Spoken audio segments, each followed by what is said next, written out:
Designing your 100-year-old home, it doesn't have to be the headache that you've heard. In fact, when you understand how these homes were built and how they actually work and were put together, you can really make the space work for you. But on the other hand, if you try to force things and you don't listen to the home, or you're, you know, not sure what you can do within that home, you're probably going to run into some big problems. The trick with these 100-year-old homes is knowing how to work with the original items within the homes. You know, the old masonry walls, the joist directions, how much of that wall can be removed so it can accommodate, that beautiful wall mount faucet. What kind of mechanical limitations do we have? We don't want to be fighting all these things constantly. And if you don't know what you're doing and you skip the steps of the design, you're really asking for problems with the layout, and it's not going to fit. You're going to end up with ceilings that you have to drop unexpectedly, bulkheads where they don't belong. Your toilet layouts, your bathroom layouts, none of it's going to work as you wanted it to. But when you plan and you do it right from day one, you're going to avoid all those obstacles. And these homes are really actually easy to design if you know how they're built and how they were put together, because you have to design with all of that in mind. Hey everyone, Mike here from MGB Building Group. We're going to walk through a little design roadmap now that we use for 100-year-old homes. And it's, we go through this process all the time. The projects are typical for us, usually the complete restructure, underpin, addition, usually 2 or 3 stories, either off the rear or on existing. And I know everybody wants to always get to the beauty, and they think that's what design is: bathrooms, kitchens, all the great stuff, marble. But it's not. It starts long before that. It's double white brick, your mechanical chases, ceiling strapping, back framing, your thickness of your walls, what you're doing with existing walls. Are they level? Are they plumbed? Do they tie in properly? I know nobody wants to, hear about that stuff, but that's where the real design actually begins. Because if you get that wrong, all the marble and the bathroom layouts and all that beautiful floor planning, your main floor, the second floor, none of it's going to work and none of it's going to tie in. It's all behind the scenes, and it's all the design work that's done before that, that really makes a difference. And just know that designing these 100-year-old homes from the start and recreating a new home within a home, it's nothing like building new.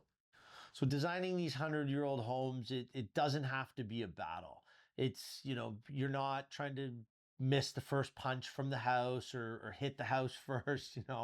You can't walk in thinking you're going to be the one that creates the layout and forces that on the house. You have to go in and know, with the exploratory demo, which way the joists are running. Take a look and see if it's brick, see if it's a framed wall.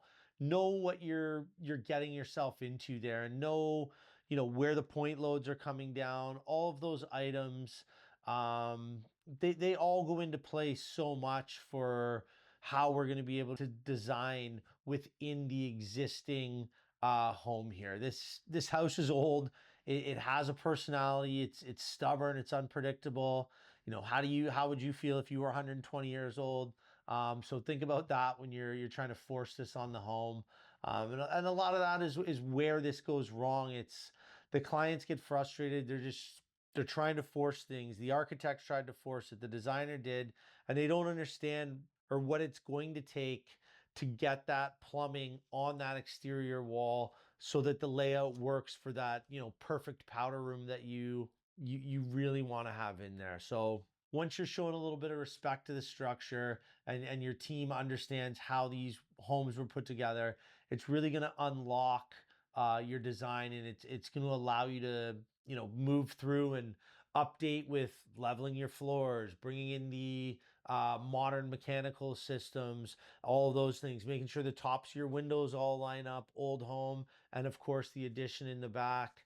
All this stuff takes a ton of work and a ton of planning, and you just can't rush through it. You have to plan, take your time, do the research, and make sure you're really working with someone that knows these older homes. Once you've accepted that, you know, the 100-year-old home is the boss, they're going to be the ones that are kind of dictating some of the design.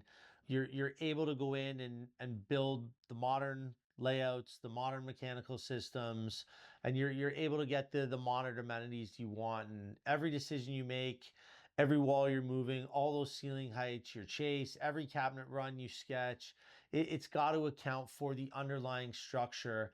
And a lot of the time, these homes, you know, the lath and plaster is just on the old double white brick, and somebody hasn't taken into account, we're going to strap that wall with a 2x4 and drywall.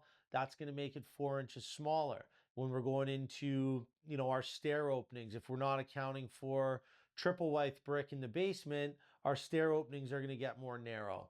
And all these things, I know, you know, probably people are like, what's this guy even talking about right now?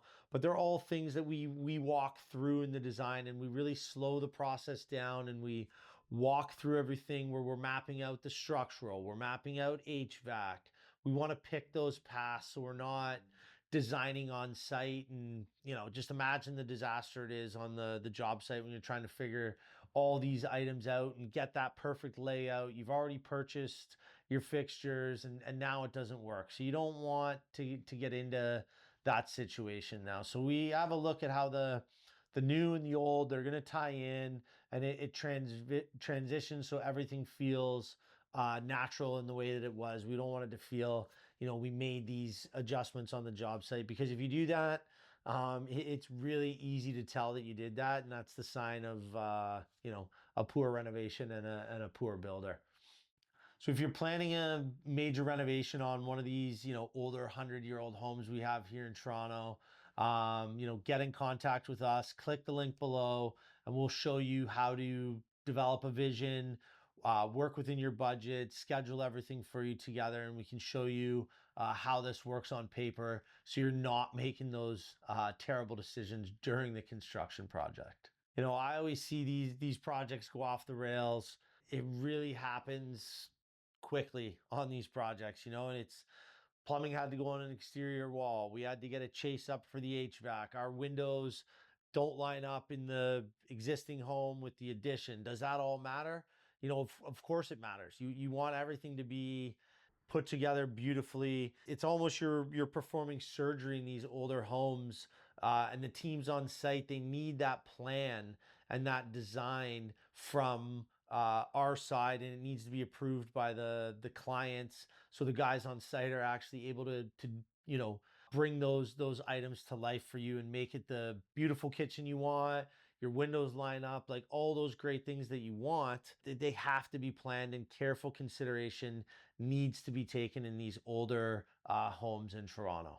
So there's tons of examples that I could give about, you know, design mistakes or not having information on site, especially when it comes to the renos, because it is one of those things that's very, very tricky. These 100-year-old homes take a special team and design to put them together. So, you know, we were working on this project maybe 6 or 7 years ago, and it was a full gut addition out the back, underpin, standard, you know, reno for what we always do. You know, clients had building permit plans, so no design, no floor plans, no RCP, none of the items that we would require now in our process to guarantee you a perfect build. This was before we had our process, before we had our systems. And you know, it obviously, these type of situations are a huge thing that led us to creating the systems and processes we work in. And this story is about, you know, it was a bathroom on a main floor just off a foyer, and it actually sat over a stair opening. So for this particular project, and to align this element of the project, there's probably about 7 to 10 site visits for our crew, clients, laying out different ways. Can we move the stairs a little bit? Do we shrink the wall in the corridor? Do we move the wall in the office to align with the powder room? Powder room's on a double brick wall. It needs to be insulated. That's where the plumbing is. Like all these factors, and we're on site discussing this time and time again. Like I'm getting anxiety just thinking about it. And you know, again, this is where our process and systems were built from. is these things that we learned from going through this. But it just, you can't do things this way. Like ultimately we got the design nailed down with the clients. They ended up, having to make some exceptions on, their corridor size and moving an office wall so they could get the powder room that they wanted to get in the size. But like you can't make these decisions, or you shouldn't make these decisions on site. Like imagine the stress that you'd have to go through and the aggravation that you're going through, when it can all be avoided if you sit down with the right team, and you go through their process, you work through the design, and you can get all of these items sorted out before you get into the construction process. I'm going to give a few tips right now, or points right now, on what it takes to design these older century homes. And one thing that's incredibly important to me: investigate before you get in there and you start to design. Don't do any of the design work or the design drawings until you know what's behind your walls, what your joists are, what you're dealing with, in terms of framing or strapping, however you are on your exterior walls, so you can really be sure how much space you're going to have there. The other item is, and I know people are going to get mad at me for this one, but you have to really plan the bulkheads and your chases. You don't want these items to look like mistakes. You want it to be intentional. And there's places where they can line up in cabinetry, closets. They can be pushed together to create a wall figure. And that's really where you want to be putting your bulkheads and your chases there. And you know, most important thing for me is working with a team of experts that understands how to design these 100-year-old homes. It's not the same as building or designing a new home. A few inches here and there in these homes can equal a lot of site decisions, a lot of uncertainty for the clients and for the teams on site. And ultimately, you're not going to get what you thought you were getting on paper. So work with the teams that have experience in these homes. When you're designing your 100-year-old home, it's not about forcing the perfection or trying to squeeze everything in where, realistically it's just not going to fit. You have to understand the house, how it was put together, and how you can smartly work within that structure and plan around the items you can't change. And you want to be intentional with all of your design. And when you slow down, you investigate properly, you design with the house in mind. You're really able to get that layout that you want. You get that feel of the natural light, the bigger rooms, and then you're able to finally get a home that functions the way that you want. If you're planning to renovate your 100-year-old home in Toronto and you want a team that understands the structure, the design, everything behind all that lath and plaster, and what needs to happen to make sure you get exactly what you want, then give us, MGB Building Group, a call, and we'll show you how to turn that 100-year-old shell into your dream. Now, if you like this video, you're going to want to check out the video over here where we tie in these design choices and structural engineering. That's the part that turns your vision into reality.